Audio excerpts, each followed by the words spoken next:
imagine a ship, this massive leviathan of the sea, and everyone's whispering it's unsinkable. Right. It wasn't just a ship, was it? It was more like a towering monument. Absolutely. A monument to, well, human ambition, incredible luxury. And that total belief in technology back then. Exactly. The peak of the Edwardian era's confidence. So for its maiden voyage, you can just picture it, packed with dreams, huge expectations, the absolute elite of society. Mm-hmm. But then just a few days later, that confidence just shattered, utterly broken by the raw power of the North Atlantic. Indifferent power, that's a good way to put it. Welcome to the Deep Dive. Today we're plunging right into one of history's most, I think, compelling and tragic events.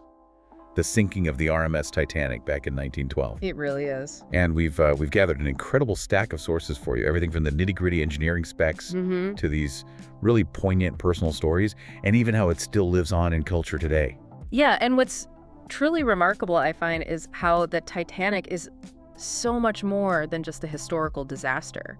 It's become this profound symbol, hasn't it? Definitely. Of an entire era, really, and, a cautionary tale that still hits home over a century later. It does. Our sources, they give us this incredibly detailed, vivid, and deeply human story. It lets us really explore the history, the tech, both the marvels and the flaws. The flaws are key. The social structures of the time, the sheer human drama.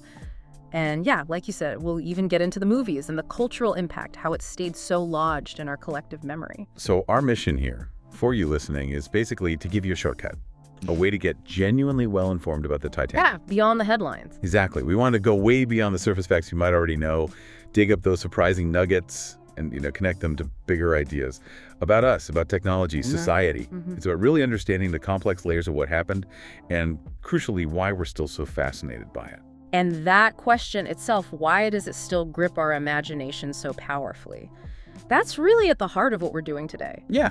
By digging into all these sources, our goal is to give you that full picture, connecting the dots, between the ambitious design, what actually happened that night, step by step, Right. and the huge lasting impact it had on safety at sea, on culture globally. It's just a story packed with lessons that feel incredibly relevant even now. Okay, so to really get the Titanic, we need to, set the scene first.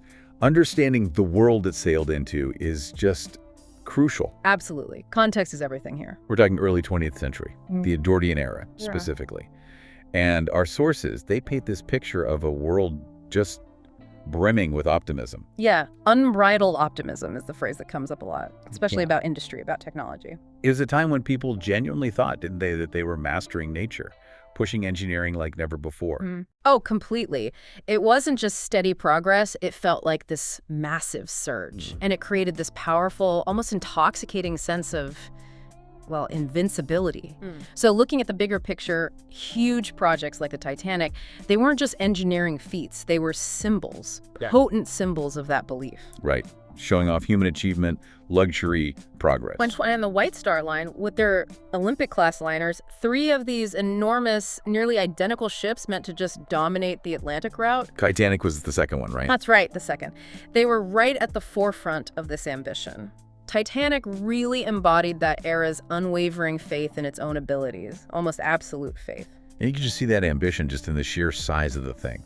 But the stats our sources give us are kind of mind-blowing. They really are. Okay, picture this. 882 feet long. That's nearly 3 football fields. Huge. Weighing over 46,000 tons. 9 decks high. Built for speed, too, maxing out around 23 knots, which was fast for such a monster.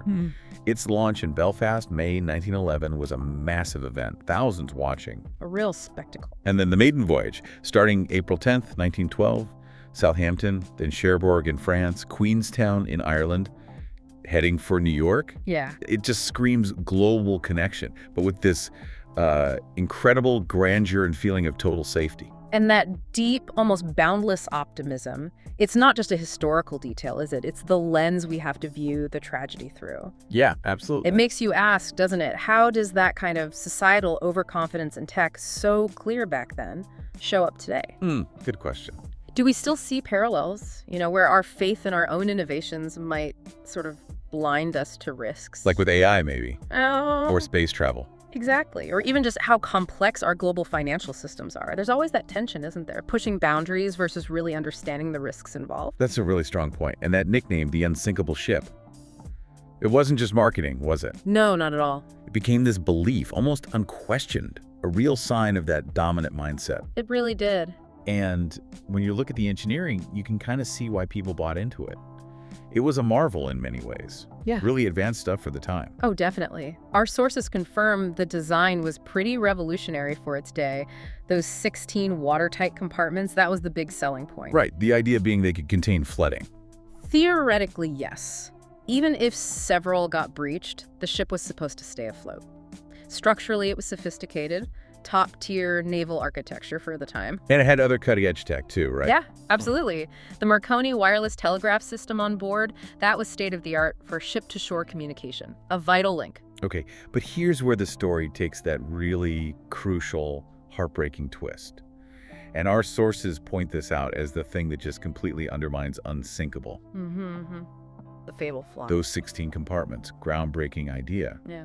But the walls between them, the bulkheads, they didn't go high enough. Right. They only went up to E deck, a few feet above the waterline, not sealed all the way up. It's like imagine trying to hold water in ice cube trays, but the dividers are really low. Exactly. Water fills one section. And it just spills right over the top into the next one and the next, completely bypassing the whole system. Precisely. That cascading effect. This, seemingly small design detail, probably overlooked in the rush and the ambition, it turned out to be catastrophic. It's a critical point, and if you connect that to the bigger picture, the very features meant to guarantee safety actually hid this fundamental weakness, built right in.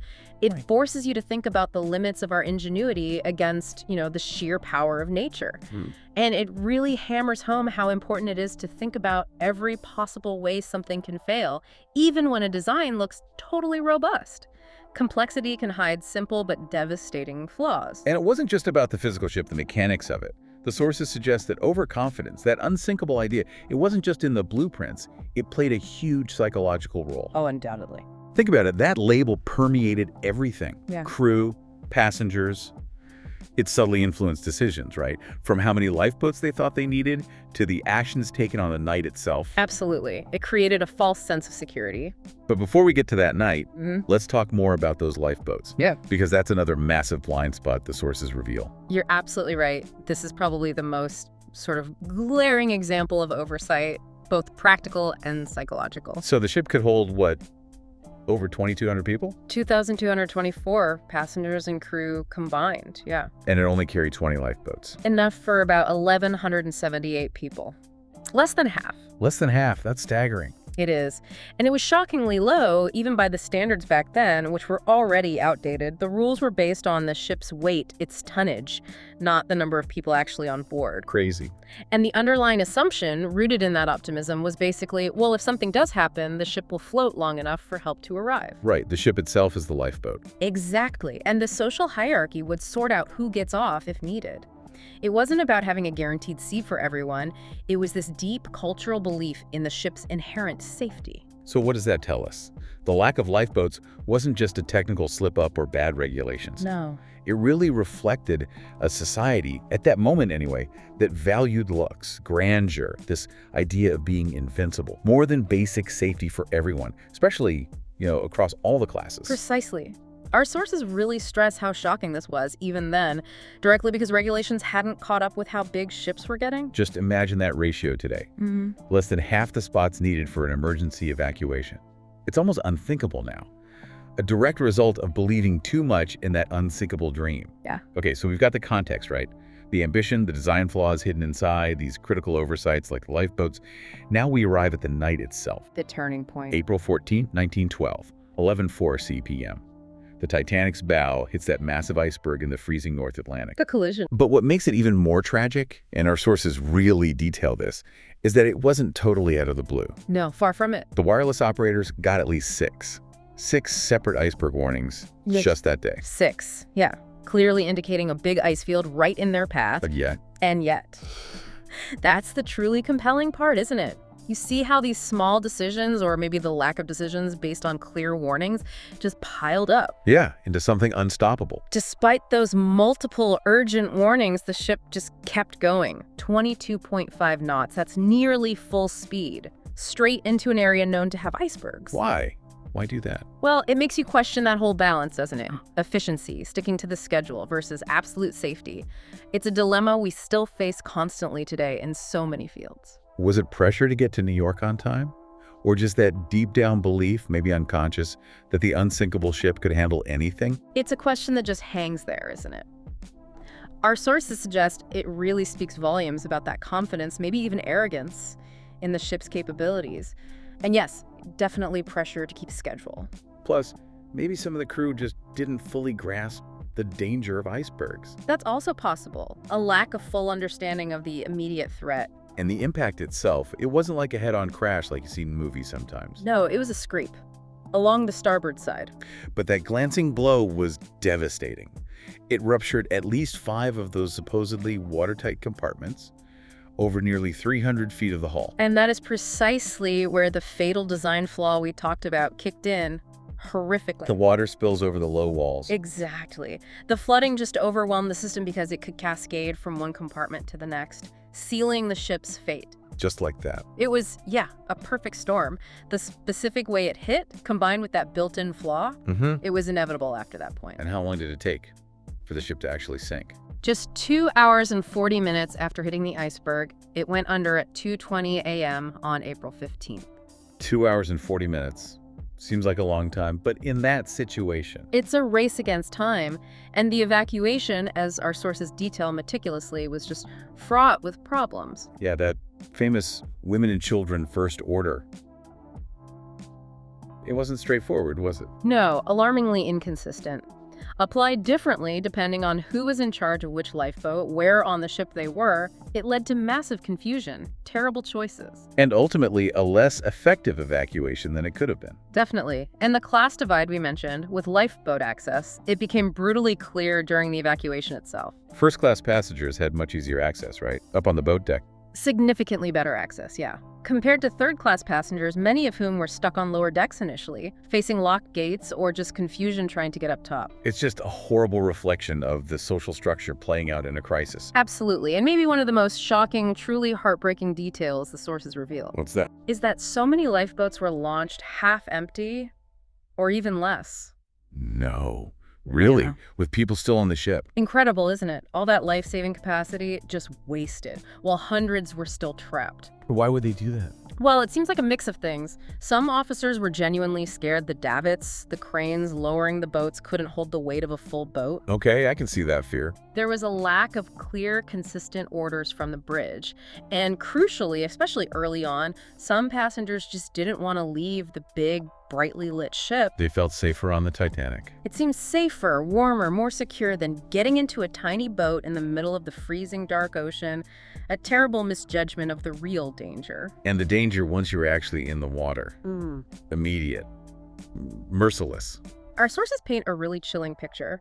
The water temp was -2 degrees Celsius. That's 28 Fahrenheit. Freezing. Literally.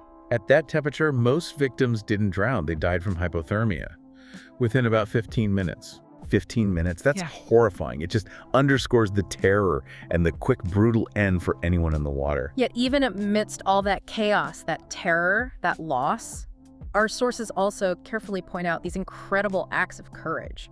Real heroism. Like the captain. Captain Edward Smith, yeah. Yeah. Famously went down with his ship, embodied that whole captain's duty ideal, spent his last moments trying to get lifeboats away. And the band.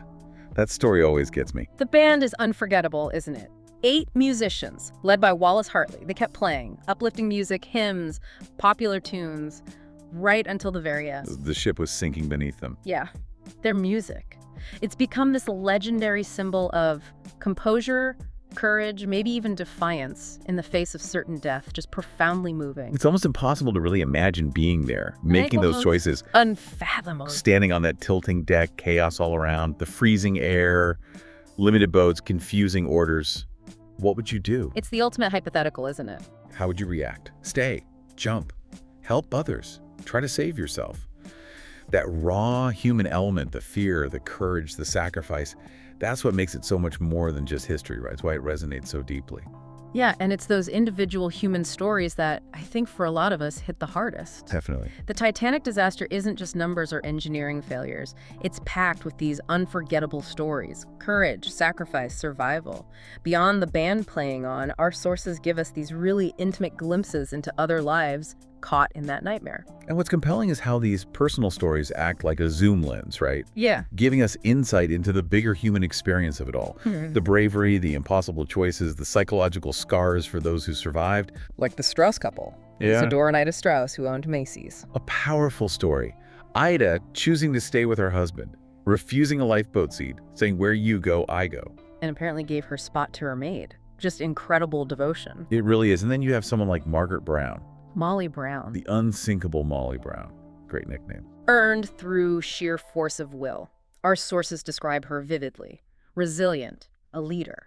She helped row her lifeboat, urged the crew to go back for survivors. Didn't she threaten to throw an officer overboard? Apparently so. If he didn't turn back, she was just this beacon of courage. And then there are survival stories that are just about sheer luck and will, like Jack Thayer. Yeah, a young first-class passenger. Jumped as the ship went down, survived by clinging to an overturned lifeboat in that freezing water until rescue came. Just incredible odds. But not all survival stories were seen the same way, were they? No, definitely not. J. Bruce Ismay, the White Star Line chairman, he survived. He got into a lifeboat. He did, yes. It wasn't full and technically maybe within the rules at the time, but his decision to take a spot while so many others, especially women and children, died, it haunted him forever. Became hugely controversial. Lifelong controversy, intense public criticism. He lived, but our sources say he was forever haunted, his reputation ruined. It just shows the spectrum of human response, the moral dilemmas under that kind of pressure. And the sheer scale of the loss. It's still staggering to think about. How many die? Around 1,500 people. More than 2/3 of everyone on board. Versus only about 700 survivors. Roughly 7 of 5, yeah.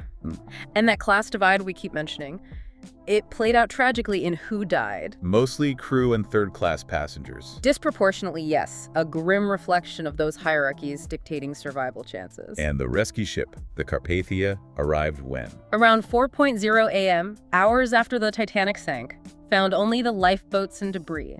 A stark picture of how quickly it all ended. The aftermath must have been intense. Oh, immediate and massive international media coverage. Global shock, and that outcry fueled demands for answers. Leading to official inquiries. 2 major ones right away in 1912. A Senate inquiry in the US and a British inquiry. Absolutely crucial investigations. And what did they find? They meticulously uncovered systemic failures. Lack of preparation was a key phrase. Communication breakdowns, not enough lifeboats, inconsistent crew training, issues with responding to ice warnings, the ship's speed, the list goes on. And all that pressure led to real change. Absolutely. This is maybe the Titanic's most significant, lasting legacy. A complete overhaul of maritime safety rules. Starting with the lifeboats. Immediately, lifeboat regulations were totally changed. No more basing it on tonnage.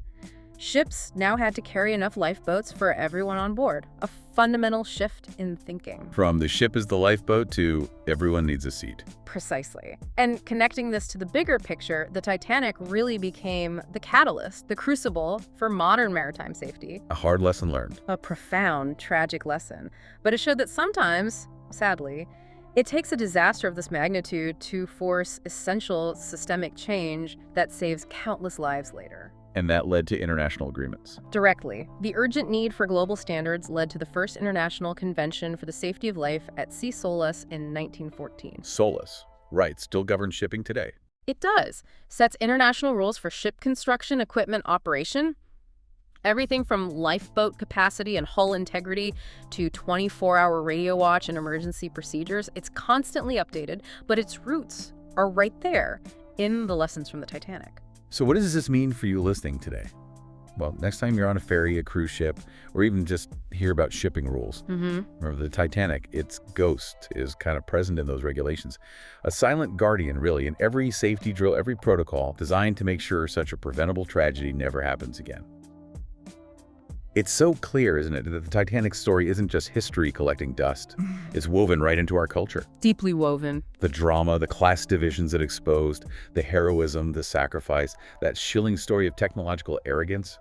It's just irresistible material for retelling. Absolutely. That rich mix of human drama and symbolic weight has made it perfect fuel for filmmakers, artists, writers, everyone. Our sources point out several key films that have really shaped how we remember it.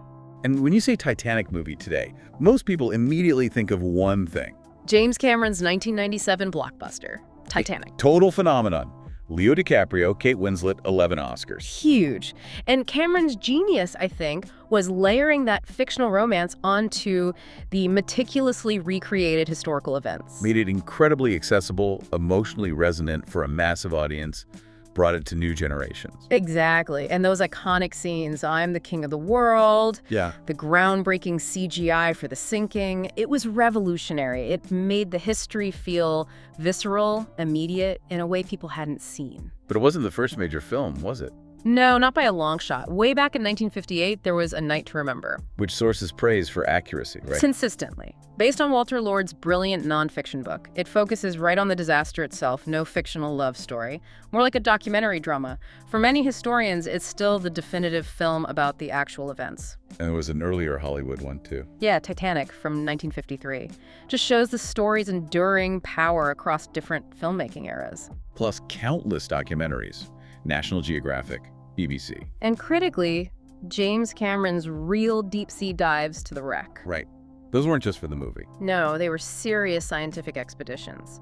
His dives used advanced subs and actually revealed the Titanic's decaying state firsthand, added huge scientific depth, showed us the physical reality of the wreck after all those years. So these films, these documentaries, they're more than just entertainment. Oh, much more. They're powerful cultural artifacts. They shape how we understand the event, how we connect emotionally, keeping the story and its lessons alive. But beyond the screen, the Titanic is also ground zero for myths, amazing discoveries, conspiracy theories. Inevitably, yes. And this whole aspect raises interesting questions about how we process stories, how we sometimes look for alternative explanations. Like the unsinkable myth itself, we know it was marketing, not reality. But it became so ingrained, it fostered that dangerous overconfidence, a key part of the tragedy. And then the discovery of the wreck itself in 1985. That must have been electrifying. Monumental moment. Dr. Robert Ballard and his team found at 12,500 feet deep. Just astonishing. Seeing the pictures, it brought the reality of it back so powerfully. Absolutely. Opened up whole new fields of study. Allowed us to see the ship split in two, understand the forces that destroyed it. Yet, even with all the evidence, the facts, conspiracy theories still pop up, don't they? They do. The human mind loves a compelling narrative, sometimes more than the facts. Our sources mention a few briefly. Like the idea it was switched with its sister ship, the Olympic, for insurance fraud. That one comes up. Or that it was cursed by a mummy supposedly on board. A mummy? Seriously? Seriously. Or theories about why J.P. Morgan canceled his trip last minute, hinting at some plot. But these are just theories, right? No real evidence. Consistently lacking credible evidence, largely debunked. But they speak to that human desire for simpler, or maybe just more dramatic explanations for complex tragedies, even against the odds. So, bringing it to today, the 21st century, the Titanic isn't just history. It's a living lesson. Its symbolism is still potent. Very much so. It stands as this powerful symbol of human hubris, right? That overconfidence in technology and mastering nature. It starkly illustrates class division, shown so tragically in the survival rates. A chilling reminder of human vulnerability against nature's power, and, maybe most importantly, a constant cautionary tale about technological overreach, pushing boundaries without fully grasping the consequences. And its moral symbolism keeps evolving, doesn't it? Adapting to new issues. What's fascinating is how it continues to serve as this perennial warning. Even with the most advanced tech, human error, societal biases, the sheer power of nature, they can combine with devastating results. And that symbolism has inspired so much. Yeah. Books, songs, art. Documentaries, and yes, even that conspiracy culture. It's just permeated our collective consciousness, shaped our understanding of risk, progress, responsibility. And the physical story continues too. The wreck itself is decaying rapidly down there. It is. Crushing pressure, currents, iron-eating bacteria. It adds urgency to studying it, to the debate about preserving it as a historical site. But maybe the most striking recent echo was the OceanGate submersible tragedy in 2023. A brutal reminder. That tourist sub imploding on its way to the Titanic wreck. It brought everything back into focus, didn't it? Deep-sea tourism, the risks, the ethics. Absolutely. Reawakened concerns about risk assessment, regulation, exploring extreme environments. A very modern echo of those same questions of hubris, trust in technology, the consequences of pushing limits, echoing the lessons from over 100 years ago. It's just a powerful, undeniable reminder, isn't it? That even now, with all our technology, the lessons from the Titanic are still urgently relevant. It serves as that indispensable warning against complacency, a constant call to reassess safety, and a stark reminder of the pitfalls when ambition isn't balanced with foresight, and frankly, respect for forces beyond our control. So we've journeyed from that era of immense ambition and optimism through that night of unimaginable tragedy and explored how the Titanic still shapes our understanding of safety, class, human nature, right up to today. It's a story that truly does transcend time, reaching across generations with these vital, often difficult lessons. As technology keeps advancing, as we keep reaching for new frontiers, what enduring lessons from the Titanic's deep dive, its story sunk on the ocean floor? What do you think we need to keep carrying forward? That's the crucial question, isn't it? How do we ensure we genuinely learn from the past rather than finding ourselves repeating its mistakes?